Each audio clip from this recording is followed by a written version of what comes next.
Hey nerd! Welcome to another episode of Where the Streetlights End, a show where I tell you terrible stories about horrible things regarding history, culture, horror, and folklore. I am the sole proprietor of this endeavor, and so I do all of the research, writing, social media, and production all by myself. I'm a couple weeks away from graduating with my master's degree in history, and I'm a lifelong spooky nerd descended from the Ojibwe Turtle Mountain tribe. Today, I'm going to tell you some interesting stuff about one of the most universally taboo subjects and one that dominates the horror genre. Cannibalism. Cannibalism is of major interest to people of all sorts. There's a reason it's a staple of the horror genre. In horror films and literature, even if the word cannibalism isn't included in the title, we see it everywhere. Aside from the very literal films such as Cannibal Holocaust, gag, and you'll see why that's a bit problematic by the end here, that film. I mean, if you don't already know, cannibalism, as in the act of humans or humanoid beings eating humans, is all over the place. Technically, I'd argue that vampires are cannibals, because they were once human, and they survived by drinking human blood. They are humanoid. I guess, that could be debatable. Tell me whether you think vampires should be considered cannibals or not. Zombies eat humans. True, also that. They could also be arguably a cannibal or not a cannibal. Either way, they're eating humans, and that's what's scary, okay? The thing that makes creatures like these so scary is not necessarily that they kill people, but they fucking eat people too, right? There's a reason why bastards like Jeffrey Dahmer fascinate us. I can't definitively tell you what that reason is, but we can all think about it together over the next hour or so. I've been thinking about it nonstop for 2 weeks-ish. Cannibalism is studied by scholars from so many different fields because it's a phenomenon that spans the entire gamut of academic disciplines. It's a big thing. It can be studied from the perspective of media, psychology, biology, history, anthropology, literature. If you can think of an area of study, I bet you can find a way to add cannibalism to the curriculum somehow. Also, people are just fascinated by it. It's a weird thing, right? So you understand when I tell you that there is too much information out there about cannibalism for me to fit it all into this episode and provide a comprehensive overview of the subject. So I'm going to focus on keeping it in line with my spooky brand and my personal academic lane. I could honestly publish an entire book on this subject just based off of my notes and personal input that I've got written up right now, and I'm going to have to trim a lot out. I did trim a lot out by now when I'm recording. If you want me to, I can make a part 2 where I can tell a couple more stories and discuss what I find out about the science side of things, but I don't have time for science today. Let me know if you would like that. So I'm going to start our nonsense today off with one of my favorite legends about cannibalism. And then we'll talk about a couple real-life examples of humans chowing down on each other, and then do some serious nerd shit. And I'm gonna flex my historian chops a bit, if you don't mind, because I got a lot to say. Before I get into it, I want to let you know that I've got a Patreon page that you can join for free if you want to interact with me and get some behind-the-scenes content. But if you give me money, you get more stuff.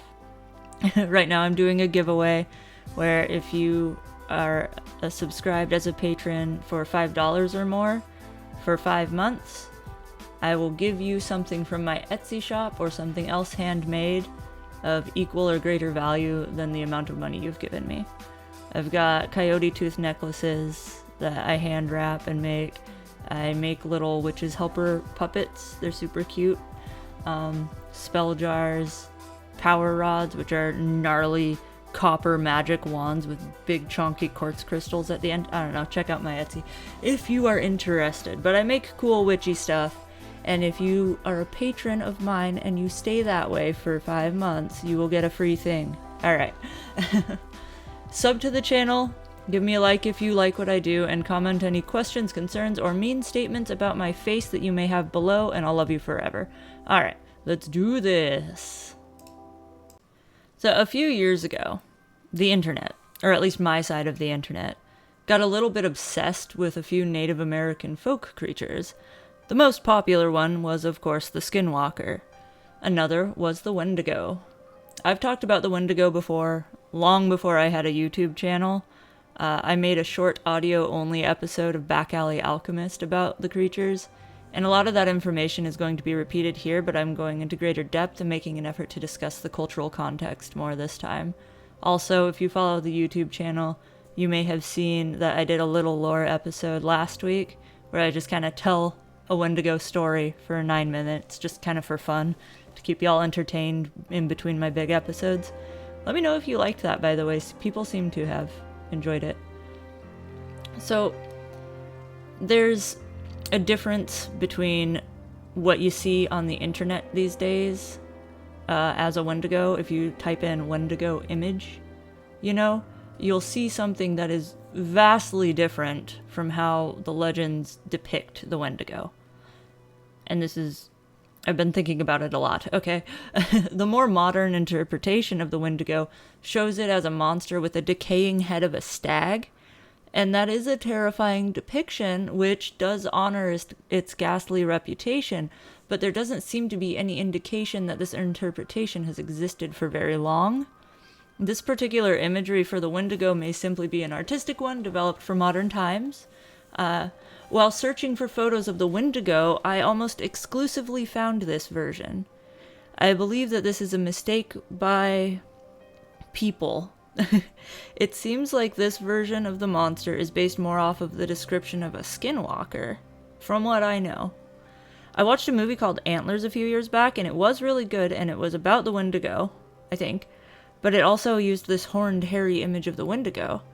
And it honestly goes completely against everything that the Wendigo is. He's a representation of starvation, bitter cold, and was originally human. So with the lore, it should look like a terrifying, monstrous, but starving, messed up human. I don't know where the horns or the hooves or the shaggy fur could possibly come from. One person commented on my TikTok video about it that it might be that they kill animals and then wear the skin of what they hunt, but as far as I know, Wendigos can only eat humans. So then maybe they kill the animals and then eat them, and it doesn't satisfy their hunger, so they get mad. I don't know. It ain't right. That's all I'm saying. I lamented the way that I could not find very many images of the Wendigo that reflected the actual details of the legend, from what I could find. And my home slice Anarchy Daddy offered to draw up a true-to-the-myth version for me. And here it is. If you're watching on YouTube, you can see it. If you're an audio listener, I'm sorry.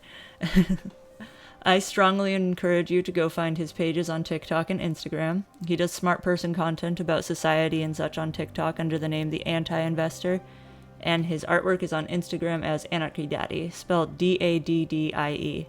I'll post his links in the description, and I'll show him at the end here. Anyway, I'm going to use his picture when I talk about the Wendigo.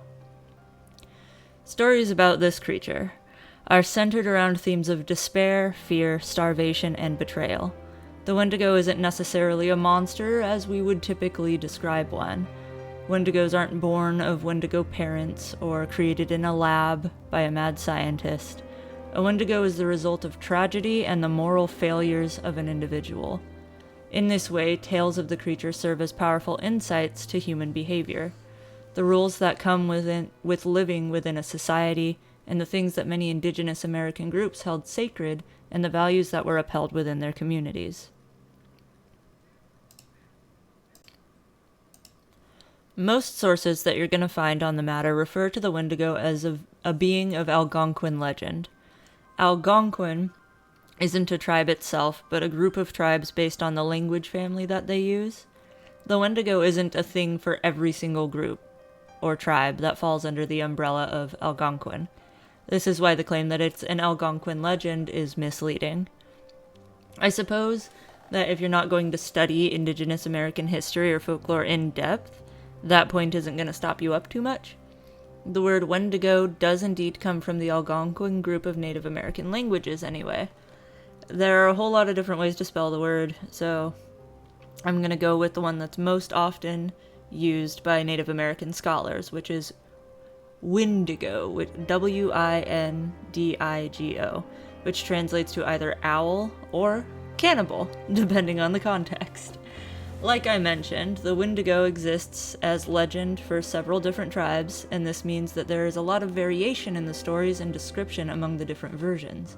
It seems, based on my research, that the groups which made the biggest deal out of the Wendigo legends were the Cree and my family, the Ojibwe. Regardless of how specific details differ, all of the legends present the Wendigo as a malevolent spirit or monster closely tied to the harsh and unforgiving winter climates. The Wendigo is born of famine, starvation, bitter cold, and fear. Some versions of the Wendigo legend state that humans become a Wendigo after being subjected to a certain series of events while lost in the frozen wasteland or the mountain tops. A typical Wendigo story goes: during a harsh winter, a small group goes out to hunt and collect food for the community to last through until the thaw of spring. While the hunting party is out in the mountains, a gnarly winter storm descends upon them, forcing them to seek shelter or hunker down in a makeshift shelter or cave. As they wait for the storm to settle so they can make their way home, it becomes obvious that the storm is not likely to pass soon.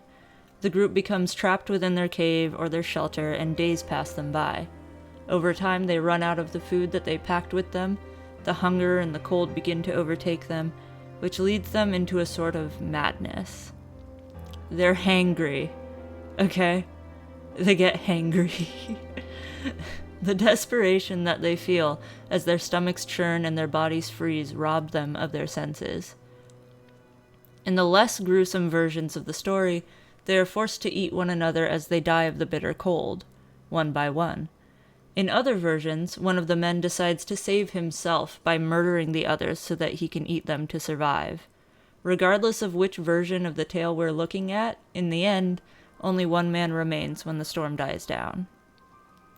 The act of eating human flesh is what makes this man susceptible to becoming the Wendigo.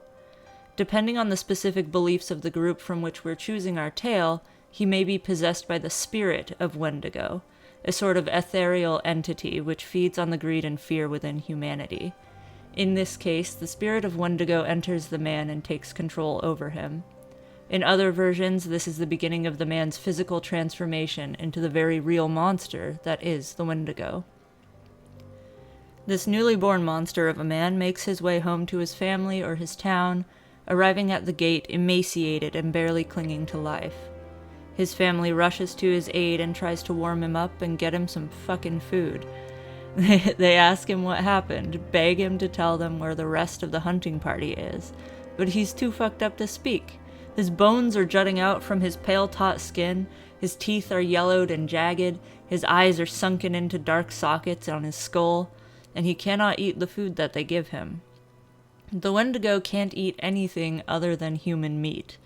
So he's back at home, he's all bundled up, but he's still starving, until he realizes that his wife is a real snack.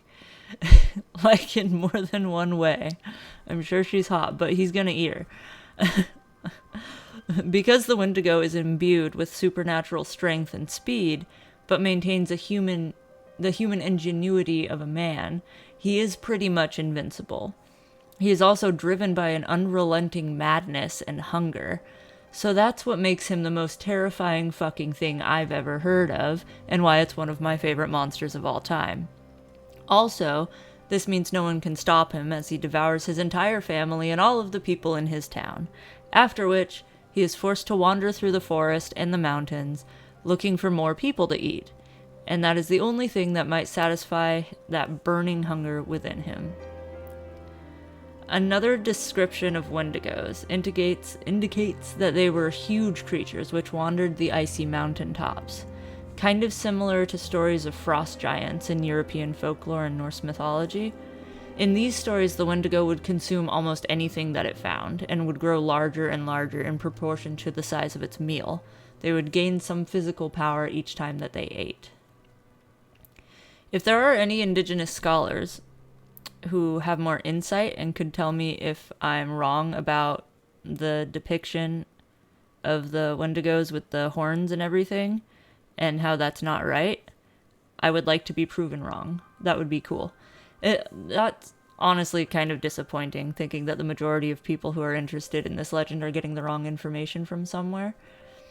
And if anyone has more information on this version that I saw like one thing talking about, where they just eat everything and just grow larger and larger, like the frost giants, that would be cool to know more about too.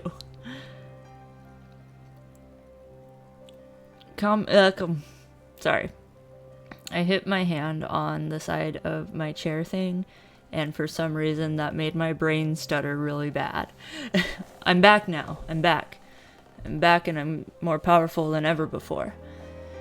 Contemporary scholars are in general agreement that the tales of the Wendigo are woven by the indigenous peoples of North America as a cautionary tale.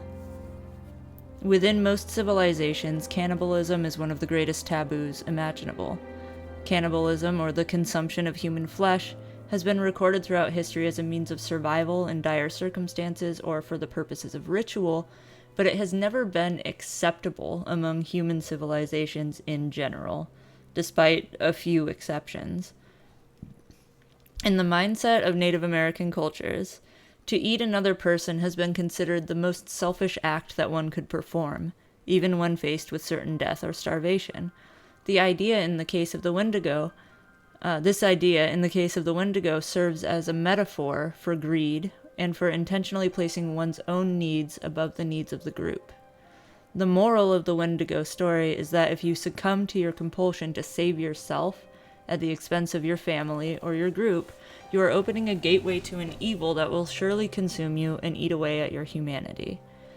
So, the Wendigo story is basically a story that the Native Americans tell each other to basically warn against being a greedy, selfish asshole.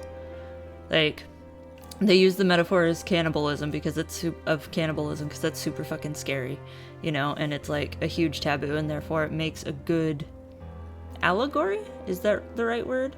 For the main point of the story, which is don't be a dick. Does that make sense? Anyway, that's the Wendigo. Now that we've discussed one of the many cool mythological or folktale-y whatever legends or stories about cannibalism as a metaphor, I'm going to tell you about one of the most famous instances of cannibalism in actual human history. You may have heard of them. Behind this corner, in this corner, the Donner Reed Party. Or the Donner Party, most people call it. So you may have heard about the Donner Party, but just in case you haven't, it is one of the most infamous cases of cannibalism in history. This incident is recognized as one of the most tragic and brutal pieces of California history. This is, of course, disregarding everything that happened to Native Americans, but I do agree it was quite a nasty situation. Most often simply referred to as the Donner Party, the group in question was a gaggle of settlers led by George Donner, a farmer by trade, at the age of 65 years at the time the party set out. They are also sometimes called the Donner Reed Party, as the secondary leader was a fella named James Reed, who was Georgie Boy's neighbor in Springfield, Illinois. The group consisted of 87 people in total when they set off from Illinois to Missouri to hop onto the Oregon Trail and make their way to California. And I won't make a big point of it, but if you remember, at this point I am telling you a very large portion of these 87 people were women and children. So that makes it a more serious story if you kind of keep that in mind at the end. How many women and children? Particularly children. I feel like we should eat women just about as much as we eat men. Equality. If I'll eat a man, I'll eat a woman too. Sorry, but don't eat kids. Did I just do a spoiler? Nah, you know where we're going. In 1846, just before the Donner Party took off, a dude named Lansford W. Hastings claimed to have found a new route to California which would split off of the Oregon Trail. He persuaded a number of travelers leaving from Missouri to come with him along this new route. Route? Do you pronounce it route or route? I think I do it interchangeably. I pick up accents from everyone that I listen to talk all of the time. It's a nightmare. I swear I had a southern accent for like 5 months for no reason. I think it was because all of the creators that I followed on TikTok at the time had southern accents and it just rubbed on off. You ever think about the phrase rub off? That's gross. Where am I? Ugh. I need medicated. He persuaded a number of travelers leaving the Missouri to come with him along the new route. The rough terrain totally fucked them over. They lost cattle and wagons in Nevada, and they all started getting pissed off at each other, and the Donner Party really mucked up their own works by listening to Hastings and letting him lead them. While many of the travelers who ran into Hastings weren't particularly comfortable with just taking his word for it, the Donner Reed Party had gotten a late start and wanted to cut off whatever time they could to make their way to California before the winter hit. The route from Missouri to Oregon typically took between 4 and 6 months. He promised that his route was faster and shorter than the normal Oregon Trail, and we will see how that went for them. I already kind of told you. The party joined up with the group that Hastings had collected, which consisted of 80 wagons. The Hastings Cutoff, as it was named, went across the Rocky Mountains and the Salt Lake Desert in Utah, which was not kind terrain, as I mentioned earlier. Because of this rough terrain, it actually took them much longer to make their way west. This resulted in the loss of livestock and supplies over time, as you might imagine. The Donner Reed Party had been following the same path as the rest of the big group, but ended up falling behind. So while the main chunk of people, led by Hastings, was having a hard time themselves, the original 87 people who were in the Donner Reed Party were having an even tougher time and were getting left in the dust. They ran into issue after issue and were delayed over and over along the way, repeatedly getting stopped and slowed down. Remember the main guy, George Donner? He was 65 years old. This guy was probably not in his fucking physical prime, right? They made it to Truckee Lake, below the crest of the Sierra Nevada mountains, in October, and at that point they were beyond exhausted and were extremely low on provisions. They were bombarded by the first heavy snowfall of the season and found themselves totally trapped. As they waited for some chance to escape or for someone to find and save them, they built a sort of makeshift village out of small structures to huddle up in while they waited.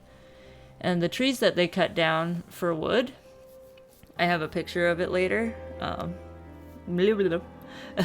found later on, show how deep the snow was when they were up there. So in the photo, the trees were cut like weirdly high up, like you would think halfway up the tree is where the cut marks are, where they chopped them down. So you could see the snow was so deep. That's how high up they were from the actual ground when they were cutting these trees for shelter. It's fascinating. Winter. By mid-December, all of the animals that they had with them had been killed and eaten. Everyone began to starve and grew desperate, trying to eat anything that they could get their hands on. This was mostly rawhide and leather bits. Some members of the group left together, choosing to try to find help or safety rather than freeze and starve to death in place. When some of that group who left found other people, there were much fewer of them than when they had started out. I have a hiccup. One single hiccup. While on their journey, some of the group had grown too weak to go on, or died from the cold or from starvation. Then those who remained were faced with a dilemma: to eat or not to eat. Seeing the way that their comrades had fallen while in the same position as themselves told them that they would soon die the same way. Unless they didn't let that meat go to waste, if you know what I mean. They resorted to the greatest of taboos, cannibalism. They ate their fallen brothers, and that gave them just enough strength to carry on and finish their mission to find help. Back at camp, those that they had left behind found themselves in the same situation. They had to eat each other to keep themselves alive while they waited for the weather to improve or for someone to come and save them. A rescue party finally showed up in February 1847, 4 months after they had found themselves trapped. Unpleasantly enough, I must remind you that there were children among that original group. My dog is clinking around on the floor behind me. Can you see him? He's black. There's his ear. He refused to go lay on the couch. He wanted to be in the movie. So of the 87 who set out together from Missouri, 40 died during those 4 months due to starvation or hypothermia. In 2010, a group excavating the site of the Donner Reed Party's camp, in the mountains, announced that they found no proof that cannibalism took place. But archaeologists have stated that a lack of physical evidence doesn't necessarily mean that it didn't happen, especially considering the great deal of eyewitness and written reports from individuals who were present at the time. Most of the evidence that this group resorted to cannibalism comes directly from the survivors. They freely admitted to eating their fallen kin later on in letters and interviews.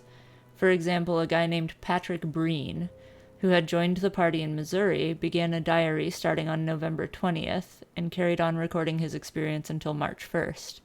His account of the terrible winter is the only official documentation of the ordeal which was made at the time and in that place, according to sources that I've found. According to Breen's diary, the first death which took place at the mountain camp was on December 15th, when a man named Bayless Williams died of starvation. They had clearly been delirious from the cold and the hunger, but they understood that the people who had already died among them would give them enough to keep going for a while if they were to eat them. As people died, they were placed in the snowbanks and were kept frozen, essentially saved for later, so that when the food ran out, they were able to go dig them up and make some people stew. Now, if we are to believe in the indigenous stories of the Wendigo, this situation right here with the settlers is prime Wendigo bait. It doesn't seem like these guys ended up transforming into monsters, though. So, the Donner Party is an example of real-life cannibalism, long time ago, recorded in journals and interviews from a long time ago in a survival situation. Alright, the most common example of cannibalism throughout history occurs in these survival type situations where people are trapped somewhere, someone dies, they figure don't let it go to waste, waste not, want not, that's what bears say, right?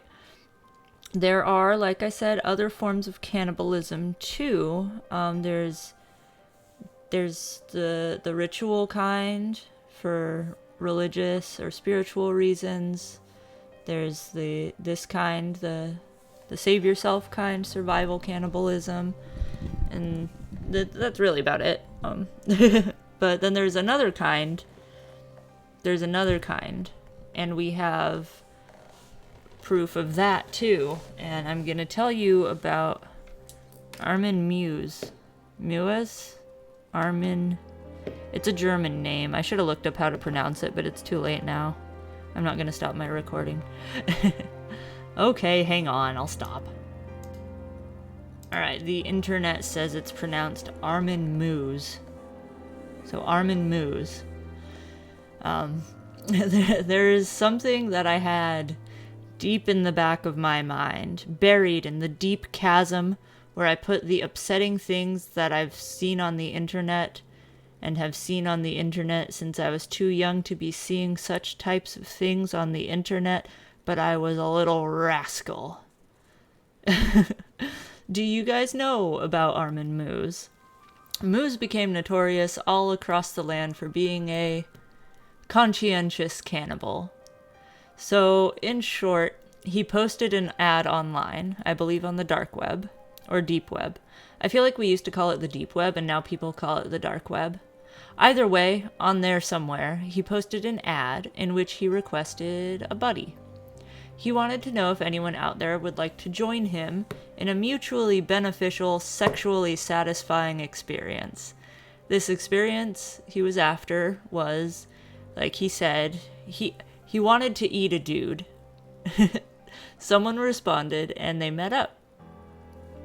The police later found a very graphic video of the event in question. So this was a weird news story because obviously eating people is widely considered to be a bad thing, but also the guy that he ate wanted to be eaten, right? So he was a consenting participant, and Armin made sure that who he was going to be eating was consenting and was down for such a thing. He wasn't going out there snatching people up to munch on them. He was thoughtful and didn't want to eat no one who didn't want to get eaten. What I personally find the most interesting about this is the sexual aspect. That's an interesting fetish. I saw something, I didn't write it down in my notes because I didn't think I would end up wanting to talk about it, but I saw something that said in an interview with Armin Meiwes, he said that his interest in eating people for sexual gratification started when he was very, very young. And I have to wonder, like, what kind of things, what sorts of events and life experiences and circumstances mixed with what kind of brain chemistry would cause a child to make that association, to associate the consumption of human flesh with body stuff. It's very much related to human bodies. Maybe that's just all it takes. One weird day, and there you are. It's like weird to want to eat people badly enough to seek it out in the first place, but it's just, there's an additional layer of weird when you add that he specifically thought that this experience would be good sexually. Like, I won't kink shame. I believe that as long as everyone involved is an informed and consenting adult, people should be able to do whatever they want, and in this situation, that's kind of how the courts saw it at first, too. They couldn't really charge him with murder because the victim wanted to be killed. And Germany didn't have any laws specifically regarding cannibalism at the time, because in most situations, laws about murder sort of covered it, you know? He received a sentence of only a handful of years at first, but public outcry pressured for a retrial, and he was convicted and sentenced with a much more aggressive punishment the second time. I believe it was something related to, like, assisted suicide or whatever. Anyway, that's Armin Meiwes, the real-life cannibal from Germany in recent years, who didn't do it for the normal reasons that people historically do it. Alright, now here's the fun stuff. So, cannibalism is an incredibly popular topic, not only among fans of horror, but among the academic community as well.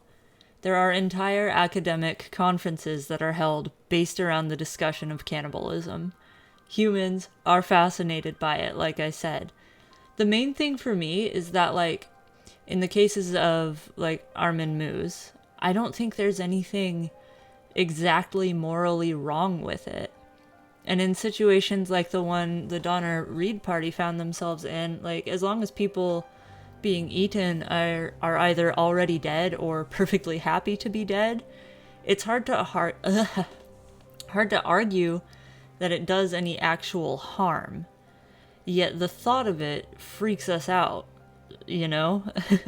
I'm hoping to someday come to a satisfactory conclusion as to why humans eating each other gives us such a deep, natural feeling of fear and disgust. It may just be that it contradicts our basic survival instincts. Like, we don't want to be around things that are going to eat us. And knowing that a fellow human could be a predator who would eat us probably just triggers some natural fear reaction in our brains, because we want to be able to differentiate between our fellow people and our predators. It's hard to do that when a normal-looking guy might want to eat us. Or it could be because in my cursory research of the scientific aspect of this situation, or of this topic, I found out that eating humans is really not good for us. And I already kind of knew that because there was a bunch of news articles going around about mad cow disease one time, and I went on a little rabbit trail from there about humans eating humans and something about prions. And did you ever watch the Book of Eli, where it's like an apocalypse and then he meets these people and they're all shaking and weird, and it's because they eat people and eating people makes them shake and be weird? So I kind of knew that it wasn't good for us. And it's possible that our instinct against cannibalism comes from somehow inside of us. We know we aren't supposed to do that because it's bad for us, right? And then there's also the idea that, like, in old religious texts, you know how it wasn't considered acceptable to eat shellfish or pork for certain religious denominations? There are theories that that's because at the time it was too difficult to make sure that those things were safe to eat, so it was best to just make a religious mandate not to do it so people wouldn't eat it and get sick and die. I haven't looked into that in a really long time. I learned that forever ago, or came across that theory or idea. It could be something like that. Like, people found out that eating each other was bad for us, so we just made it a big thing in our cultures and societies to be like, don't do that. Here's 1,000 reasons why, rather than just explaining that it's bad for you. Maybe that's why we don't like it. Let me know down below why you think cannibalism is inherently bad, and whether or not anything that I said counts as that. I'll probably make a poll on Patreon. Okay, so like I've mentioned before, typically scholars recognize a few distinct types of cannibalism. These are ritualistic, sacrificial, and survival cannibalism. And as we've seen with moose, there's also the sexual kind. Historically, people have used the label of cannibal to incite fear and rally others against people that they don't like. Something about believing that someone is a cannibal makes you feel like they're a monster, right? Like, for them to eat people, there must be something evil or messed up inside of them. And that, my dear nerdlings, is precisely why the word cannibal in itself is very powerful propaganda. Let's do a little controversial history. Not too controversial. I mean, what I'm going to tell you is true.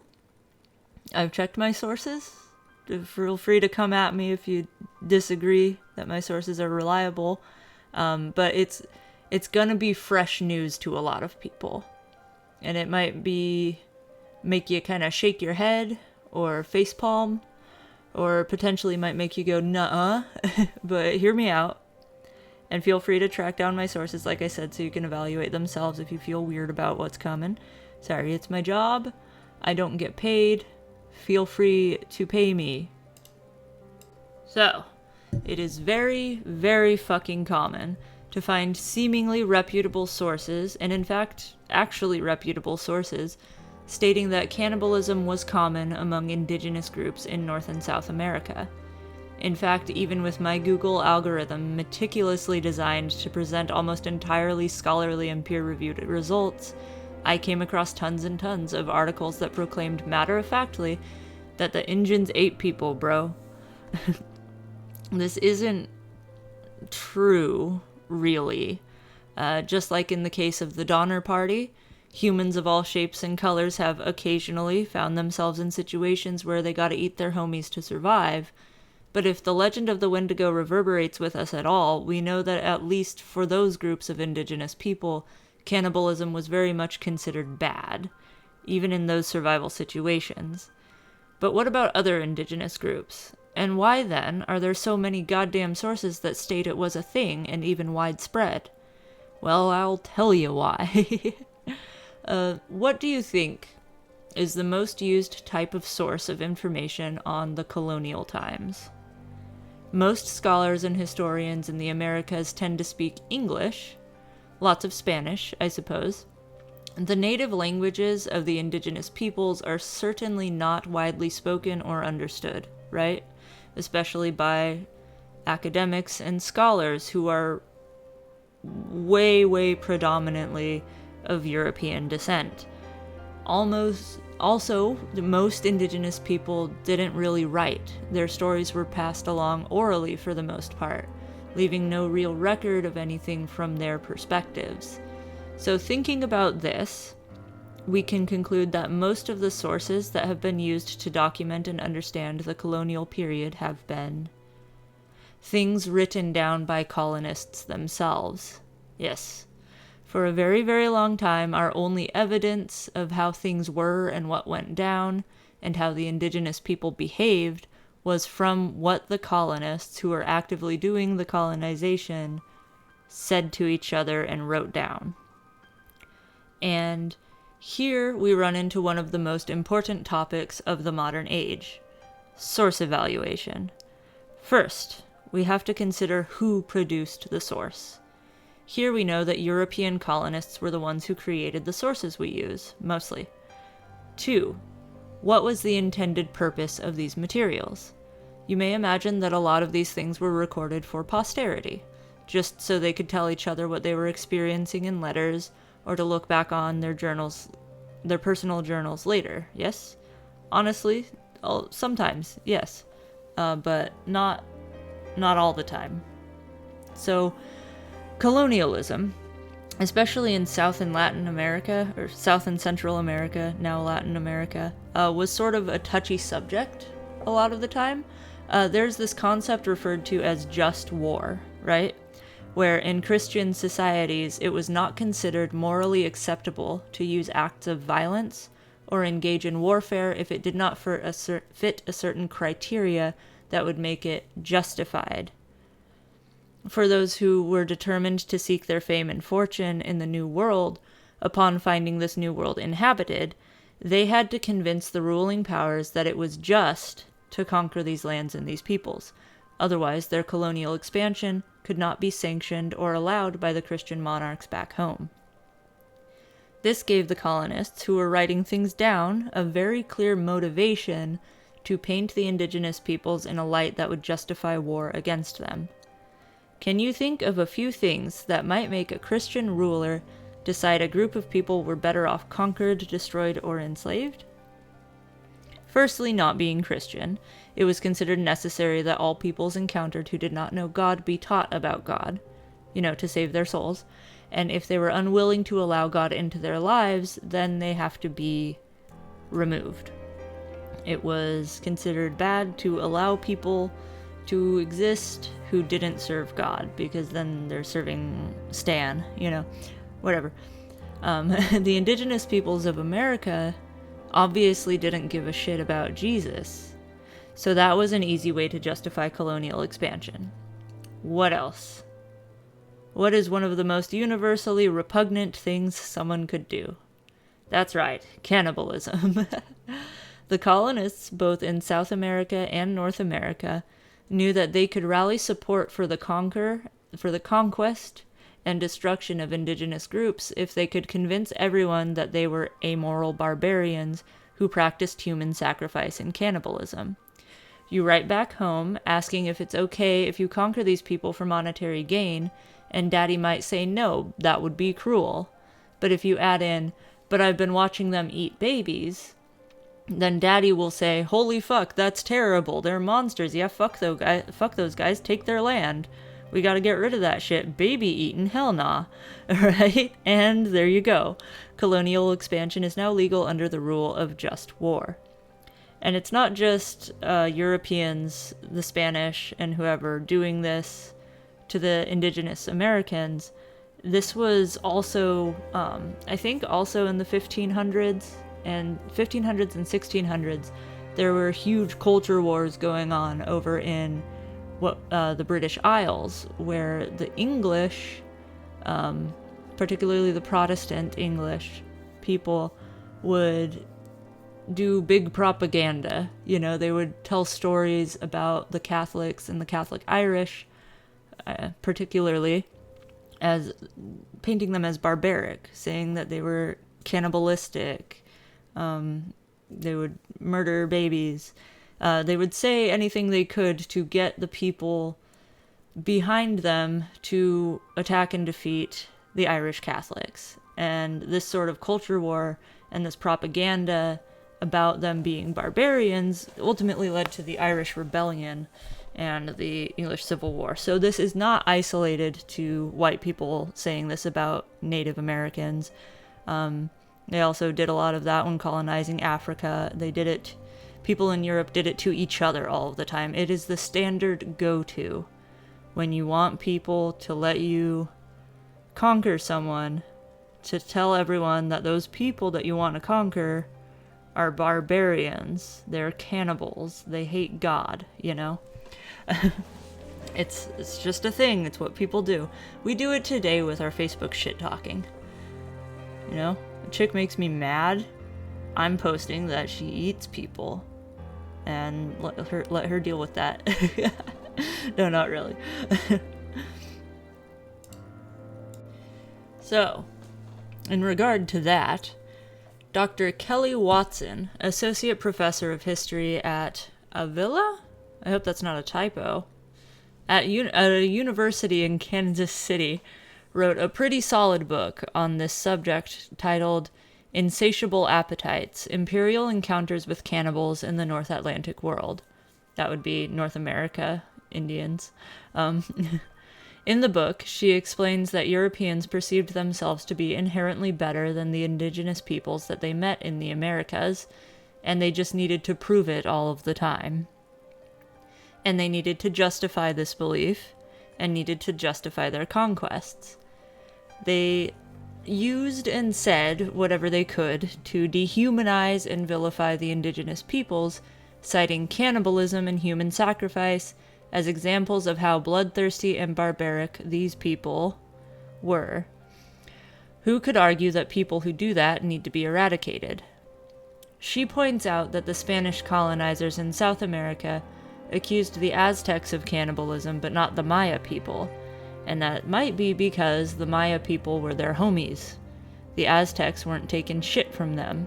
Info on her book will be in the sources at the end of the video and in the description. So Columbus, that shitheel, actually kept getting in trouble for the way he treated the Taino people. He was a fucking monster. He and other Spanish colonists were repeatedly being punished by the king for how violently they treated the natives that they were running into, until they got word back that these weren't good Christian, peaceful people that they were raping, torturing, beheading, and, well, you know, these people were cannibals. Yeah, they eat babies. Well, and also they said God sucks. It was deemed necessary by the crown that the peoples either be converted peacefully or conquered. Before engaging in hostilities, the conquistadors had to recite what was called the requirement to the natives, and then give them a chance to be peaceful and surrender and convert. The requirement was created in 1513, and it outlined the history of Christianity, explained that the Pope was the supreme ruler of men on earth, and that the native peoples were obligated to submit themselves to Spanish rule. As long as they were read this document, it was considered perfectly fine and just to do whatever to the indigenous people, because they had been given a fair chance to comply, and if they didn't, that was their own damn choice. Problem with this, the natives didn't fucking speak Spanish, or English for that matter. They didn't know what they were saying. And also, the colonists didn't want to. They thought fighting the natives was fun and good, so they would often mumble the requirement quietly under their breath, so they technically did say it, like little kids will do, and then they would just, like, do their thing, right? There's a document called Just Reasons for War Against Indians, which was written in 1544, by some asshole named Juan Gines Sepulveda, a Spanish philosopher. In this document, he pretty much sums up everything that I've been saying, and outs himself as one of the innumerable dorks who was convinced by the Spanish colonizers that the South American natives were, well, what the Spaniards said they were. He writes, "War against these barbarians can be justified not only on the basis of their paganism, but even more so because of their abominable licentiousness, their prodigious sacrifice of human victims, the extreme harm that they inflict on innocent persons, their horrible banquets of human flesh, and the impious cult of their idols." Interesting tidbit. Historians still argue about whether or not the conquest of South America, started by Columbus, was actually legal under the laws of the Spanish crown. From what I personally have found in my studies, it was technically legal because of the justifications presented by Columbus and his fellow Spaniards. While it can be argued that the actions of the individual conquistadors and military leaders were often illegal, the conquest itself as a practice was not. And that is why they kept getting in trouble.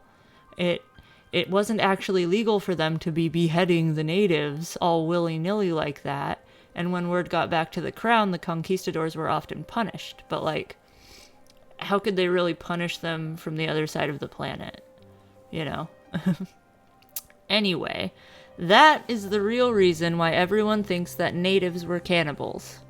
It's extremely difficult to find trustworthy sources from that period because everything written by European travelers is sort of tainted with this ulterior motive of convincing their bosses to let them do what they want, and this cultural perception of people just being bad if they aren't Christian or don't want to be Christian. There are all these cultural and societal, social undertones along with their personal motivations in everything that was written and documented by first visions, primary sources from the era, you know? So there's a lot to consider, and when you're studying history, you feel compelled to, when you find a primary source, someone's journal or a letter from the time period that you're looking at, you feel compelled to just trust that. Because this person is there at the time, why would they be lying in their own journal, right?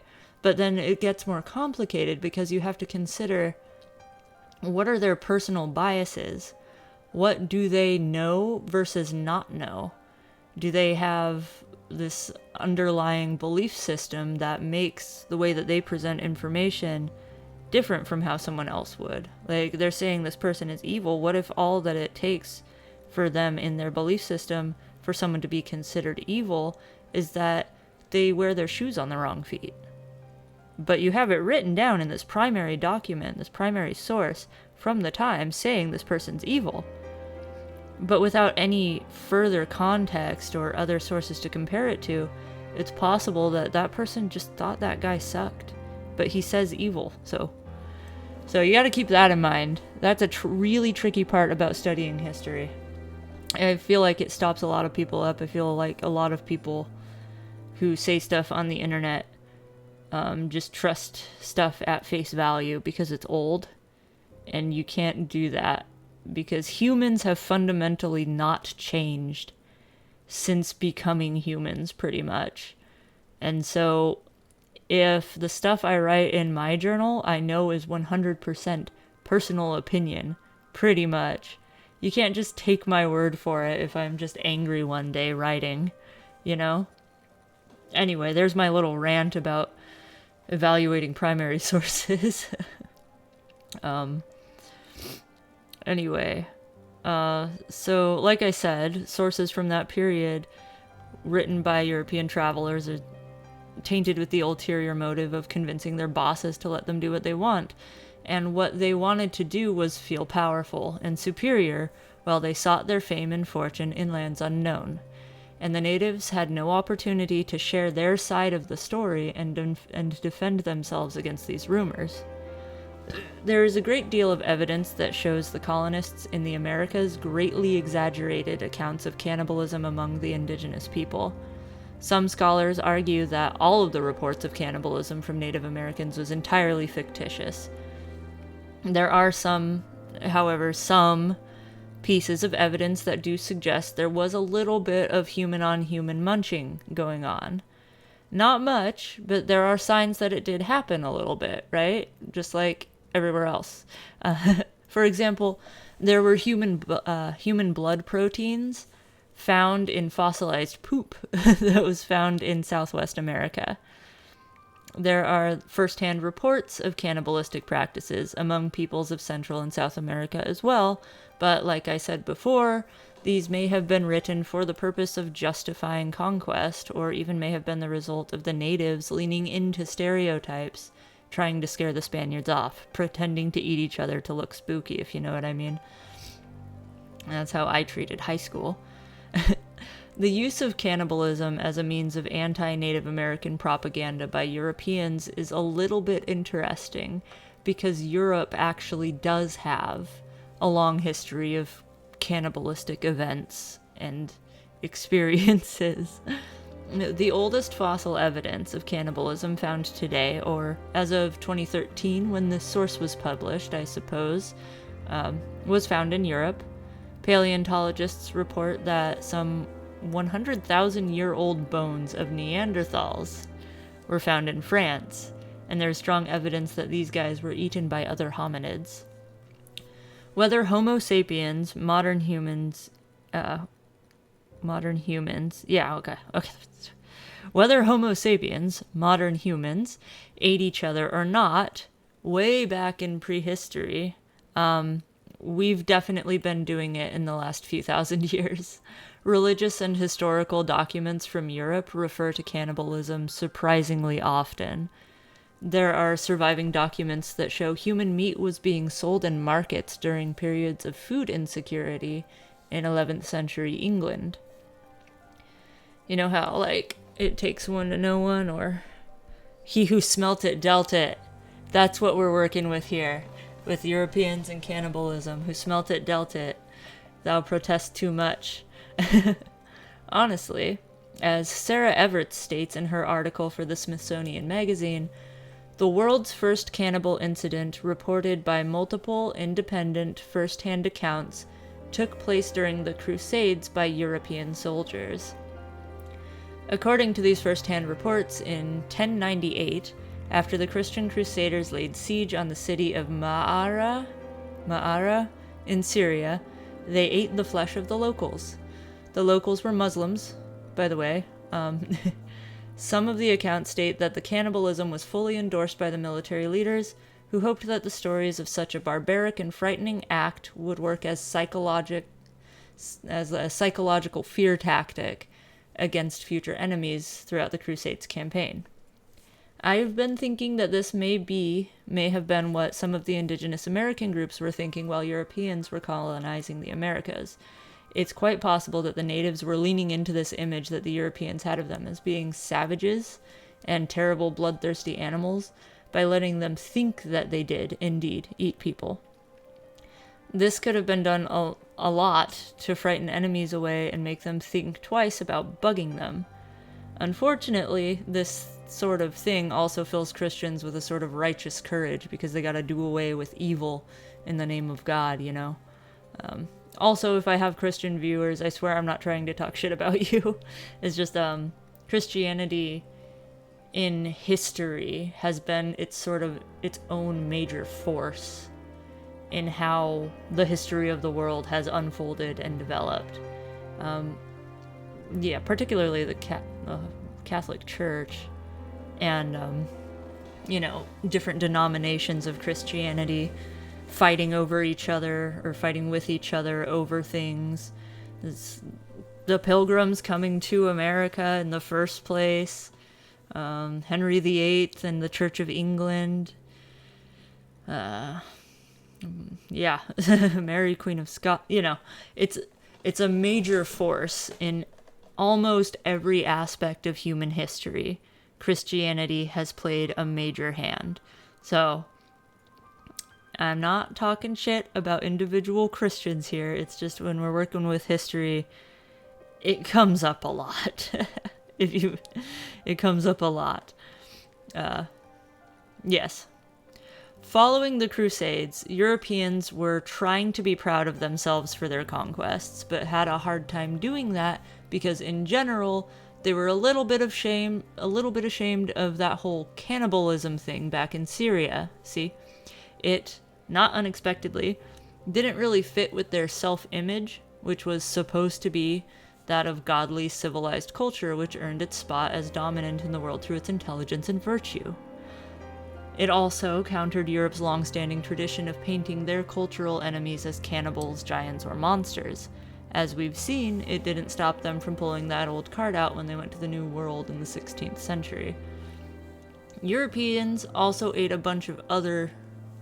people for a bunch of other weird reasons. They would eat human meat or drink human blood as medicine. This was going on in the 1600s, actually. So while they were using the term cannibal to dehumanize their enemies on the other continent, they didn't think anything of doing a little bit of cannibalism for themselves as a treat. Perhaps they justified it by calling it medicine. That probably made it seem more advanced or civilized.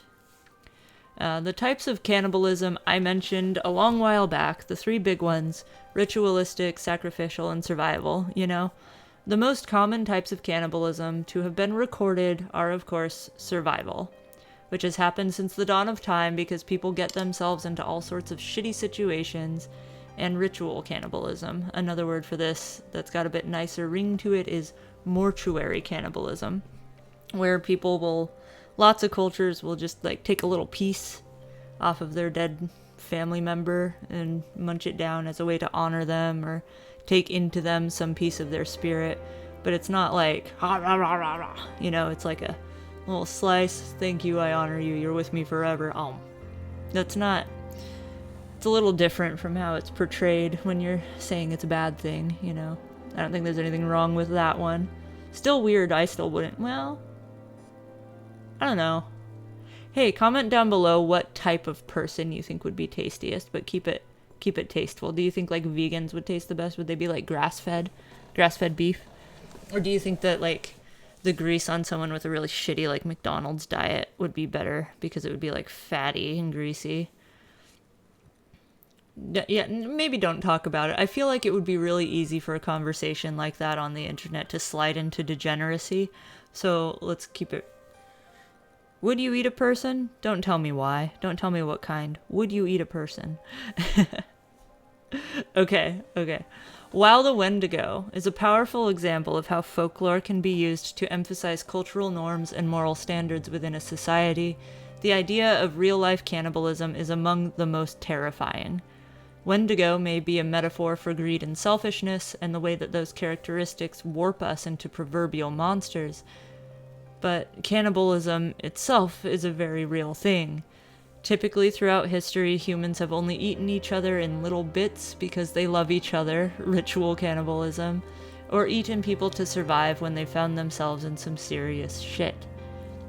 Like on boats in the ocean, or while trapped in ice or snow, or whatever. I guess in the case of the Crusaders, possibly also just as an act of domination over their defeated enemies and to instill fear in others. I have read that human meat isn't very good for you, though. And that's the end of my episode about cannibalism. I have got tons and tons of other things that I could say about cannibalism, scientifically, biologically, more history, there's more to it, but like I said, it's already long. I might write a book. I feel like I could. If I get bored enough, I'd be writing. Let me know what you think in comments down below. Give me a like if you like my face. Comment also if you hate my face. I would really like to know that if my face is a problem for you. If you think I suck, be sure to voice your opinion. Everyone deserves to be heard. I remind you again that I've got a Patreon page because I don't make money from these videos themselves, and it takes up a whole lot of my time and is hard, and I put a lot of effort into it, and I like what I do, and I hope you like it too. If you join my Patreon page for $1, it'll be $1 that makes me smile and you'll get free stuff. You can also join for free if you don't have dollars, and the support still just makes me happy. I want more people in on my conversations. give me more motivation to do more stuff. Anyway, you can follow me on TikTok. It's where the streetlights end, or just streetlights end on TikTok. My Patreon page, my URL is Back Alley Alchemist, because that was my OG podcast name, but I think you can find it from Where the Streetlights End also. Spotify, Where the Streetlights End, YouTube, Where the Streetlights End podcast. My Etsy page, where I have all of my witchy stuff that I hand make with love, is Alley Alchemist Crafts.